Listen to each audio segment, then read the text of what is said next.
محبت اصل کائنات ہے، وجہ کل جہان ہے اور سبب تخلیق آب و گل ہے۔ اگر جذبہ محبت نہ ہوتا تو کچھ بھی نہیں ہونا تھا۔ یہ حب ہی ہے جس سے سب کچھ ہوا ہے اور ہو رہا ہے۔ اللہ جل جلالہ کی ایک صفت حب ہے، یعنی چاہ، جسے مختلف الفاظ کے ساتھ بیان کرتے ہیں۔ اگر یہ چاہ نہ ہوتی تو وہ کچھ بھی نہ بناتا۔ یہی وجہ ہے کہ جو چیزیں بنی ہیں ان کے اندر بھی حب ہے، اور یہ حب ہی ہے جس سے چل رہا ہے۔ کائنات میں کوئی ایسی چیز نہیں جو حب کے جیسی ہو۔ محبت جو کام نکال لیتی ہے ویسا کام کسی اور ذریعے سے نہیں نکلتا۔ ولایات اور بزرگی کے امین بزرگوں نے بھی ترقی کے لیے جسے سب سے ضروری چیز قرار دیا ہے وہ محبت ہی تو نہیں ہوتی، باقی سب کچھ ہو جاتا ہے۔ یا ہوتی ہے تو وہاں ہو جاتی ہے جہاں ہونی نہیں چاہیے تھی، جہاں سے نکلے گا کچھ نہیں۔ ہر انسان کے وجود میں، اس کے ضمیر میں، اس کے دل میں، اس کی روح میں اللہ تعالیٰ نے یہ چیز رکھ دی ہے، بلکہ انسانوں کے ساتھ دیگر حیوانوں میں بھی۔ یہ حب ہی تو ہے جس کی وجہ سے ایک وحشی درندہ جو کسی کو نہیں چھوڑتا، وہ بھی اپنے بچوں کو دودھ پلاتی، پالتی ہے، حتیٰ کہ اس کے لیے جان تک دیتی۔ پھر جب وہ بڑا ہوتا جاتا ہے تو یہ حب کم پڑتی ہے۔ مولانا روم نے اپنی مثنوی میں بہت زور دے کر بار بار یہ فرمایا ہے کہ حب کے بغیر کچھ نہیں ہو سکتا۔ بہت سے لوگ ہیں جو اولیاء کے پاس رہتے ہیں لیکن محبت نہیں ہوتی، بہت سال رہتے ہیں لیکن ولایت ان کے وجود میں، روح میں، دل میں جگہ نہیں پکڑتی، اس لیے کہ محبت نہیں۔ محبت تاثیر کو کھینچ لیتی ہے، اثر کو جذب کر لیتی ہے۔ جو شخص جس کی صحبت میں رہے گا وہ تب تک ویسا نہیں ہوگا جب تک اسے محبت نہیں ہوگی۔ کوئی آدمی کسی بری مجلس میں بھی بیٹھے یا برے آدمی کے پاس بھی ٹھہرے تو کچھ نہ کچھ حب تو اسے اس برے سے بھی ہوگی، اسی لیے اس کا اثر قبول کرتا ہے۔ لوگ نیکوں کا اثر اس لیے قبول نہیں کرتے کہ نیک سے انہیں مفاد ہے، محبت نہیں ہے۔ یہ محبت فاصلے سمیٹ دیتی ہے، یہ سالوں کا سفر گھنٹوں میں طے کرا دیتی ہے۔ صحابہ کے وجود میں نبی علیہ السلام کا اثر اور پھر اس اثر کا ظہور آپ کی حیات میں اور جانے کے بعد بھی ظاہر ہوتا رہا، اس لیے کہ محبت پڑ گئی۔ اور یہ محبت ابو بکر صدیق رضی اللہ عنہ کے سینے میں ایسی ڈالی گئی کہ شارع علیہ السلام نے فرمایا کہ ابو بکر کو فضیلت اس لیے نہیں ہے کہ وہ بہت نمازیں پڑھتا ہے یا بہت روزے رکھتا ہے، بلکہ ابو بکر کو فضیلت اس راز محبت کی وجہ سے ہے جو ان کے دل میں ڈال دیا گیا۔ اور یہ غار ثور کی بات ہے کہ جس غار میں وہ محبت ڈالی گئی، اور یہ وہ پہلی محبت تھی جو نبی کے سینے سے نکلی اور کسی امتی کے سینے میں جگہ پکڑ گئی۔ اور یہ اصول طے پا گیا کہ اب کے بعد قیامت تک جسے اگر کسی بڑے سے کچھ چاہیے تو وہ بڑے سے محبت کرے، ورنہ محروم رہے گا چاہے سالوں اس کے پاس ٹھہرا رہے۔ رسول کریم صلی اللہ علیہ وسلم نے خود کئی مواقع پر محبت کی کچھ تشریح بھی فرمائی ہے۔ ایک موقع پہ فرمایا آدمی ویسا ہوتا جاتا ہے جیسا اس کا محبوب ہوتا ہے۔ پھر ایک موقع پہ فرمایا آدمی جس سے محبت کرتا ہے اس کی محبت سے بھی محبت کرتا ہے، جس سے وہ عداوت رکھتا ہے وہ بھی اس سے عداوت رکھتا ہے، جس سے وہ محبت کرتا ہے وہ بھی اس سے محبت کرنے لگتا ہے۔ یہاں تک فرما دیا کہ آدمی اسی کے ساتھ ہے جس سے محبت رکھتا ہے، نہ صرف اس جہان میں بلکہ اگلے جہان میں آدمی اسی کے ساتھ ہوگا جس سے محبت رکھتا ہے۔ پھر پوچھا اب دیکھو تم میں سے کون کس کے ساتھ محبت رکھتا ہے۔ محبت کرنے کے معیارات الگ الگ ہیں، کسی کو آب و گل سے ہے، کسی کو سرمایہ سے، کسی کو حکومت سے، کسی کو خوبصورت چہروں سے، اور کسی کو کسی کے دل سے۔ دنیا میں یہ واضح ہے کہ آب و گل کی محبت تب تک ہے جب تک آب و گل کا سامان ہے، چہرے کے ساتھ حب اس وقت تک ہے جب تک چہرہ تر و تازہ ہے، وجیح ہے، حسین ہے، ایک عمر ہے۔ قدرتی مناظر کے ساتھ بھی ہوتی ہے تب تک جب تک انسان کے اندر حس ہے۔ سرمایہ کے ساتھ ہے جب تک سرمایہ اسے نفع دیتا ہے، حکومت کے ساتھ ہے جب تک وہ حکومت کر سکتا ہے، لیکن دل کی محبت دائمی ہے، دل کی محبت دائمی ہے، اور یہ لائق اسی کو ہے جس کا دل ہو۔ اسی لیے فرمایا ہے کہ دل پیدا کرو تاکہ تمہیں اہل دل سے محبت ہو۔ اہل دل کی محبت انسان کو زمین سے اٹھاتی ہے اور عرش پہ پہنچا دیتی، اس کی دنیا ہی بدل دیتی، اس کے خیالات بدل دیتی، اس کا ضمیر، اس کی قوت حس، سب کچھ تبدیل ہو جاتا ہے اہل دل کے دل کے ساتھ محبت کرنے سے۔ اب جب اللہ تعالیٰ نے ہر شخص میں جذبہ حب رکھ دیا تو آدمی کہیں نہ کہیں تو بہائے گا، کسی نہ کسی طرف تو لوٹائے گا، اور کہیں نہ کہیں تو اسے رکھے گا۔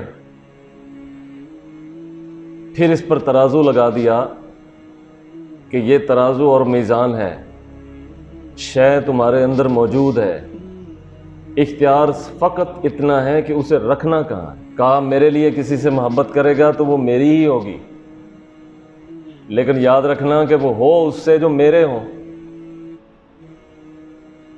جو میرے دشمنوں کے ہوں ان سے محبت نہ رکھنا، کیونکہ وہ پھر میری محبت نہیں میرے دشمن کی محبت ہوگی، اور جب میرے دشمن سے محبت کرو گے تو آٹومیٹیکلی وہ میری عداوت ہوگی، اور جو دشمن سے محبت کرے گا وہ مجھ سے عداوت کرے گا، اور جو مجھ سے عداوت کرے گا وہ میرے ساتھ اعلان جنگ کرے گا، اور جو میرے ساتھ اعلان جنگ کرے گا میں اسے ہر چیز بھلا دوں گا، وہ چیزیں جو یاد رکھنی چاہیے، اور وہ اپنی دنیا میں ایسا مست ہوگا جیسے ایک مجنوں اپنے خیال میں مست ہوتا ہے۔ آپ تھوڑی تحقیق کر لیں کہ ابلیس کے ساتھ محبت کرنے والا ہر فرد اس دھرتی پر یا پوری روئے زمین پر وہ اپنے خیالات میں مست ہے، جیسے مجنوں، جیسے ایک مجنوں اپنے خیالات میں مست ہوتا ہے ویسے ہی ابلیس سے محبت کرنے والا اپنے خیال میں مست ہے، اسے کوئی سمجھ ہی نہیں آتی، کوئی سمجھائے بھی تو نہیں سمجھتا، اس لیے کہ اس نے محبت وہاں رکھ دی جہاں عداوت رکھنی چاہیے تھی، اور جہاں محبت کرنی چاہیے تھی وہاں سے اس کا رخ ہٹا لیا۔ کرنی تو ہے، یہی جذبہ حب ہے جس کی طرف حافظ شیرازی نے کہا ہے کہ نہ من کفرو نہ ایما می پرستم، محبت ہر چہ گفتہ می پرستم۔ یہی وہ محبت ہے جس سے مولوی جلال الدین کو مولانا جلال الدین رومی بنایا گیا ہے، یہی محبت ہے کہ جس سے فرید الدین مسعود کو بابائے تصوف بنایا گیا ہے۔ یہ بڑے بڑے ولیوں کے نام جو آپ جانتے ہیں یا آپ نہیں جانتے، ان کے بڑے ہونے کی ایک وجہ یہ بھی تھی کہ انہوں نے محبت وہاں رکھ دی جہاں رکھنی چاہیے، ولی بن گئے۔ کسی نے ولی اللہ کے ساتھ کی تو ولی بن گئے، کسی نے فقیر کے ساتھ کی تو وہ فقیر بن گیا، کسی نے اللہ کے ساتھ کی بلا مشروط تو خدا کی صفات اس میں جلوہ دکھانے لگی، جس نے سرمایہ کے ساتھ کی تو وہ قبروں میں سرمایہ لے گیا لیکن ہوس ختم نہیں ہوئی، جس نے کسی چہرے کے ساتھ کی تو چہرہ جب مرجھا گیا تو اس کی محبت بھی ساتھ ہی مرجھا گئی، وقت ضائع ہو گیا۔ ہزاروں ایسے لوگ ہیں جنہوں نے غلط جگہ محبت کی، وقت ضائع ہو گیا، اور وقت کے ساتھ اور بھی بہت کچھ ضائع ہو گیا۔ یہ جو شعر ہے کہ در جوانی توبہ کردن شیوہ پیغمبری، وقت پیری گرگ ظالم می شود پرہیزگار، کہ جوانی کی توبہ مقبول ہے محبوب ہے، ورنہ بڑھاپے میں بھیڑیا بھی پرہیزگار ہو جاتا ہے۔ یہ صرف توبہ نہیں ہے، یہ حب بھی ہے۔ ہم دیکھیں گے کہ جب اس کا وجود جوانی کی جولانیوں میں ہوگا، محبت کا دم کہاں بھرے گا؟ کیونکہ بڑھاپے میں بہت سارے ہیں جو خدا سے محبت کرنے لگتے ہیں، پھر رسول اللہ سے بھی کرنے لگتے ہیں، پھر ولیوں سے بھی کرنے لگتے ہیں، رخ ادھر موڑ لیتے ہیں جہاں موڑنا چاہیے تھا، لیکن جس وقت موڑنا چاہیے تھا اس وقت نہیں موڑا۔ اب وقت کی بات ہے اور وقت سب کا گزر جائے گا۔ ایک بزرگ اللہ تعالیٰ کے بارے میں بڑی لاڈلی باتیں کیا کرتے تھے، وہ فوت ہو گئے۔ کسی نے ان کو خواب میں دیکھا تو پوچھا کہ آپ کے ساتھ کیا ہوا؟ انہوں نے فرمایا مجھے کھڑا کیا گیا اور کہا گیا بوڑھے تو بڑی ممبر پہ بڑی عجیب لافیں مارتا تھا اور بڑی عجیب باتیں کرتا تھا، یک مجھے لگا کہ آج مجھے نہیں چھوڑیں گے۔ میں نے کہا ساری زندگی کا سرمایہ ختم ہو گیا ان باتوں کی وجہ سے جو میں کیا کرتا تھا۔ میں یہ سوچ ہی رہا تھا کہ دوسرے لمحے قدرت کی طرف سے آواز آئی کہ تو یہ باتیں کیوں کرتا تھا؟ تو وہ بزرگ کہتے ہیں کہ میں نے اللہ کی بارگاہ میں عرض کی کہ میں تو تیری محبت میں کرتا تھا۔ اس وقت پھر غیب سے آواز آئی اسے چھوڑ دو، کیونکہ محبت میں کہے جملے ہم چھوڑ دیتے ہیں۔ یہ محبت وہاں بھی جتوا دیتی ہے جہاں ہارے ہوئے ہار کر لیٹ جاتے ہیں، اب کچھ نہیں بننے والا۔ محبت وزن بڑھا دیتی۔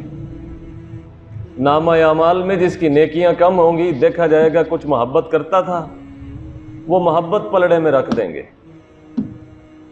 محبت کو پلڑے میں رکھ دیں گے کیونکہ اسے ضائع نہیں کریں گے۔ تو صحیح جگہ پہ کی جائے تو وہ ضائع نہیں ہوتی، کوئی عمل بھی نہیں کرنا پڑتا۔ ہاں یہ محبت کچھ اس کے تقاضے بھی ہیں، یہ کچھ طلب بھی کرتی ہے۔ بڑے لوگوں سے کی جائے تو بڑائی اختیار کرنی پڑے گی۔ مثلا ایک آدمی کہتا ہے رسول اللہ سے کہ مجھے آپ سے محبت ہے، تو آپ حیرت سے کہتے ہیں انظر ماذا تقول، غور کر کیا کہہ رہا ہے تو؟ وہ پھر کہہ دیتا ہے، پھر آپ کہتے ہیں غور کر تو کیا کہہ رہا ہے، وہ پھر کہتا ہے، پھر آپ فرماتے ہیں غور کر کیا کہہ رہا ہے، چوتھی مرتبہ آپ فرماتے ہیں پھر تیار ہو جا اس فقر کے لیے جو مجھے محبوب ہے۔ یعنی مجھ سے محبت کرے گا تو جس سے میں محبت کرتا ہوں تجھے اس سے بھی کرنی پڑے گی۔ ایسا نہیں ہے کہ تو محبت مجھ سے کرے اور پھر بے ایمان ہو، کیونکہ میں بے ایمانی کو پسند نہیں کرتا، میں دیانتداری کو چاہتا ہوں، تو جو مجھے چاہے وہ دیانتداری کو چاہے، نہیں چاہے گا تو اس کا مطلب منافقت کرتا ہے۔ یہ کہتا ہے کہ مجھے آپ سے محبت ہے، لیکن جس سے مجھے محبت ہے اس سے نفرت کرتا ہے، اس سے بھاگتا ہے، وہ دوغلا ہے۔ دانا لوگ جان جاتے ہیں کہ یہ منافقت کرتا ہے، یہ جھوٹی محبت کرتا ہے۔ وہ اثر ضرور دکھاتی ہے، حتیٰ کہ اگر کسی کو کسی عورت سے محبت ہو تو اثر وہ بھی دکھاتی ہے۔ اسے اپنے وجود کے اعتبار سے منتظر رہنا پڑتا ہے، ایک آتش کے اندر جلنا پڑتا ہے، ایک وقت کے اندر انتظار کرنا پڑتا ہے، اور بہت سی بیکار باتوں میں الجھا رہتا ہے بیچارہ۔ اچھا بھلا آدمی چھوٹی چھوٹی بیکار چیزوں میں پڑا رہتا ہے، یعنی کچھ جھیلنا تو پڑتا ہے۔ اب جب بڑے آدمی سے محبت کرے گا تو اسے کیا جھیلنا پڑے گا؟ یہی کہ اپنے نفس کے اوپر دباؤ دے گا کہ دیانتدار بن، یہی کہ سچا ہو، کسی کے ساتھ دغا نہ کرنا، ملاوٹ نہ کرنا، جھوٹ نہ بولنا، بے ایمانی نہ کرنا۔ تو محبت نکالی نہیں جا سکتی، صرف رخ سیدھا کرنا چاہیے۔ اور ہر عمر کی محبت الگ الگ ہوتی ہے۔ آپ کو پتہ ہی ہوگا کہ بچوں کی محبت کھلونوں سے ہوتی ہے، لڑکپن کی محبت کس سے ہوتی ہے، پھر جب جوان ہوتا ہے تو کس جگہ ہوتی ہے، پھر جب تھوڑا اور بڑا ہو جاتا ہے تو کہاں ہوتی ہے؟ سرمایہ سے۔ تھوڑا اور بڑا ہو جاتا ہے پھر دولت جمع کرنے سے اور خوشحال رہنے سے۔ اس کے بعد جب بوڑھا ہو جاتا ہے تو محبت پھر بدل جاتی ہے۔ انسانوں کی محبت کتنی عجیب ہے، ہر عمر کے ساتھ بدلتی رہتی ہے۔ ایک ایج ہے اس میں کسی صورت سے، پھر ایج ہے اس میں سرمایہ سے، پھر ایج ہے اس میں راحت سے، کبھی بھی خدا سے نہیں ہو پاتی۔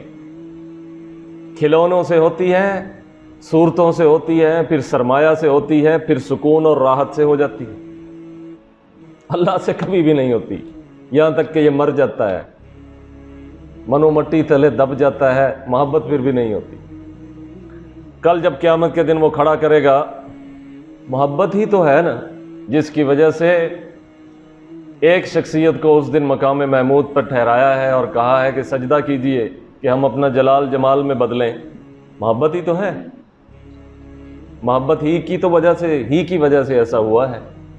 حب نہ ہوتی تو ایسا اذن کیسے ہوتا؟ اس دن جنہوں نے کبھی زندگی میں سوچا ہی نہیں کہ ان سے بھی حب ہو سکتی ہے، کتنے شرمائے ہوئے ہوں گے اور سر جھکائے ہوئے ہوں گے، صورتوں میں پڑے رہے، سرمایہ میں پڑے رہے، راحتوں میں پڑے رہے، کھلونوں میں پڑے رہے اور مر گئے۔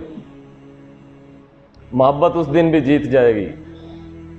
آپ دیکھیں گے کہ اس دن محمد مصطفیٰ کو جب شفاعت کا علم ان کے ہاتھ میں پکڑایا جائے گا تو یہ اعلان ہوگا کہ نبی رسول اپنی جگہ،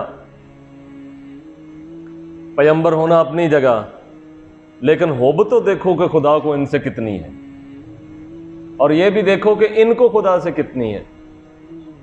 ہم ان سے بھی پوچھ لیتے ہیں کہ مومن کو سب سے زیادہ خدا کے بعد آپ سے محبت ہونی چاہیے، آپ بھی بتائیے کہ آپ کو کس سے محبت ہے؟ وہ فرماتے ہیں خدا سے۔ بخاری کی روایت ہے کہ مجھے اللہ کے ذکر اور خدا کی یاد سے بڑھ کر محبوب کوئی دوسری شے نہیں ہے۔ یہ امتیوں کو کیا ہو گیا ہے؟ کوئی صورتوں میں پڑا ہے، کوئی سرمایہ میں پڑا ہے، کوئی راحت و آسائش و آرائش میں پڑا ہے، اور ان کا لیڈر، ان کا قائد، ان کا سرپرست، ان کا مولا، کہ جن کی وجہ سے ان کی جان چھوٹنی ہے، بلکہ جن کی وجہ سے ان کی جانوں میں جان پڑی ہوئی ہے، بلکہ جن کی وجہ سے یہ عذاب سے بچے ہوئے ہیں، ان کی محبت خدا کے ساتھ ہے، اور ان کی محبت خدا کی بنائی ہوئی ان گھٹیا چیزوں کے ساتھ ہے۔ کتنا ڈیفرنس ہے، کتنا فرق ہے محبت میں۔ ہاں، امتی کبھی بھی نبی تو نہیں ہو جائے گا، محبت تو کر سکتا ہے اس سے جس سے نبی نے کی ہے۔ تو ہمیں اپنے لیڈر سے محبت نہیں ہے، ہمیں اپنے قائد سے محبت نہیں ہے، ہمیں اپنے سرپرست سے محبت نہیں ہے، ہمیں اس تہذیب کے بانی سے محبت نہیں ہے۔ اگر ہوتی تو اس سے بھی ہوتی جس سے ان کو تھی۔ اور آخر میں اس نصیحت کے ساتھ آج کی یہ گفتگو ختم کرتے ہیں کہ جذبہ حب نکالا نہیں جائے گا انسان کے اندر جب تک وہ زندہ ہے، کسی نہ کسی قدر محبت تو ہوگی۔ ماں سے نہیں کرے گا تو کسی اور عورت سے کر لے گا، باپ سے نہیں کرے گا تو کسی اور سجن سے کر لے گا، اولاد سے نہیں کرے گا تو کسی اور سے کر لے گا، یعنی کہیں تو کرے گا، کہیں تو اسے رکھے گا، لیکن جہاں بھی رکھے گا وقت گزرے گا، ختم ہو جائے گی۔ بڑے بڑے دم بھرنے والے تھک گئے، کچھ نہیں نکلا، نکلے گا بھی کیا؟ آب و گل سے زیادہ کیا نکل آئے گا؟ گوشت اور چربی سے کیا نکلے گا؟ جنہوں نے کی ہے وہ بھی اپنے گریبان میں تھوڑا تھوڑا دیکھ کے ایسے ایسے ہنسیں تھوڑا سا اندر کہ جنہوں نے کی ہے نکلا کیا ہے؟ بھلا چربی سے کیا نکلے گا؟ گوشت سے بھی کیا نکل آئے گا؟ 2 وقت کی لذت نکل آئے گی، وہ بھی آخر ختم ہو جائے گی جب حس کمزور ہوگی۔ ایک بیمار آدمی تو وہ محسوس نہیں کرتا جو صحت مند کرتا ہے، اور ہمیشہ صحت مند تو یہ رہے گا نہیں۔ ایک بوڑھا آدمی تو وہ محسوس نہیں کرتا جو ایک جوان آدمی کرتا ہے، لیکن ہمیشہ جوان تو یہ رہے گا نہیں۔ اس لیے جب ایج بدلے گی تو حب بھی بدل جائے گی۔ میری محبت کھلونوں سے ہے، میں بچہ ہوں، پھر میری محبت صورتوں سے ہے، میں نوجوان ہوں، پھر میری محبت پیسوں سے ہے، اب میں جوان ہو گیا ہوں، پھر میری محبت گاڑیوں سے ہے، گھر بنانے سے ہے کیونکہ اب مجھے اس کی ضرورت ہے، پھر جب میں بوڑھا ہو جاؤں گا تو میری محبت بدل جائے گی، پھر میری محبت ہوگی کوئی مجھے چھیڑے نہیں، کوئی مجھے تنگ نہ کرے، میں گھر جاؤں تو سب مجھے خدمت کریں، میں باہر جاؤں تو سب مجھے سلام کہیں، میں جہاں ہوں وہاں معزز ہوں، میں جو فیصلہ کر دوں سب سن لیں، میں جس کے حق میں جو کہہ دوں سب برداشت کریں۔ سو یہ میری محبت، کھلونے سے صورت پہ گئی، صورت سے سرمایہ پہ گئی، سرمایہ سے راحت پہ گئی، راحت سے قبر میں چلی گئی۔ پھر جب جس دن مجھے اٹھایا جائے گا تو فرمایا جائے گا ہاں یہ تو دینی محبت والوں کا ہے، یہ تو دینی محبت والوں کا ہے، یہ دن ہی محبت والوں کا ہے۔ یاد رکھیے گا، آج شمس تبریز کو کم لوگ جانتے ہیں، جلال الدین کو ہر کوئی جانتا ہے، اس لیے کہ جلال الدین نے ایسی محبت کر دکھائی ہے کہ اللہ نے اسے زندہ جاوید کر دیا ہے۔ ایسی محبت کے جملے شاید کسی نے لکھے ہوں، ایسی محبت کے جملے۔ امیر خسرو کو پورا ہند جانتا ہے، اسے طوطی ہندوستان کہتے ہیں کیونکہ اس نے نظام الدین محبوب سے محبت کر دکھائی ہے۔ حتیٰ کہ جب فوت ہونے لگے ہیں تو کہتے ہیں کہ بلوم رسیدہ جانم تو بیا کے زندہ مانم، پس ازاں کے من نہ مانم چے بیکار خواہی آمد۔ جان اب نکلنے لگی ہے کہ اب تو آ جا، تو آئے گا تو میں زندہ ہوں گا، حالانکہ مرنے لگے ہیں، یعنی تو آئے گا تو میں ایسی موت مروں گا کہ زندہ جاوید ہو جاؤں گا۔ پس ازاں کے من نہ مانم چے بیکار خواہی آمد، پس جب میں نہیں رہوں گا تو پھر تو کس لیے آئے گا۔ آج پورا ہندوستان انہیں طوطی ہند کہتا ہے، اس لیے کہ انہوں نے اپنے وجود میں محبت کو جگہ دی ہے اور اس سے کی ہے جس سے کرنی چاہیے تھی۔ ہر دور کا خسرو ہوتا ہے اور ہر دور کا نظام اور ہر دور کا فرید ہوتا ہے۔ ہاں ہوتے ہیں وجود جن سے کرنی چاہیے، لیکن طوطی ہند نہیں ملتا، رومی نہیں ملتا جو شمس کے سامنے جائے اور پھر یہ کہے کہ یہ دنیا تو یہ دنیا ہے، میں بہشت کے سامنے بھی جا کے یہ کہوں گا کہ حور و قصور راہ بگو، یہ تو سارے مومن 70 حوروں کے چکر میں جنت میں جائیں گے، یہ تو شہد اور دودھ کی نہروں کے لیے جنت میں جائیں گے، میں تو جنت کے سامنے جا کے کہوں گا حور و قصور راہ بگو، ان سب کو نکالو باہر، ان سب حوروں کو اور یہ سارے محلات ادھر ادھر کر دو، رخت بروں برز بہشت، سب کو باہر نکال دو۔ کیوں؟ تخت بنے کہ میر اسد، شمس من و خدائے من، وہاں ایک تخت لگا دو اور اس پر میرے پیر، میرے شمس، میرے خدا کو بٹھا دو۔ ہونا نہیں ایسے کیونکہ نہ جلال الدین کی جاگیر ہے جنت، نہ شمس تبریز کی رجسٹر ہوئی ہے ان کے نام، ان کی جاگیر نہیں ہے، ملکیت نہیں ہے، لیکن بات کر رہا ہے بہرحال، اور یہ بات اس حب کی وجہ سے ہو رہی ہے جو دونوں کے بیچ ہے، یہ نہ ہوتی تو نہ کہتے۔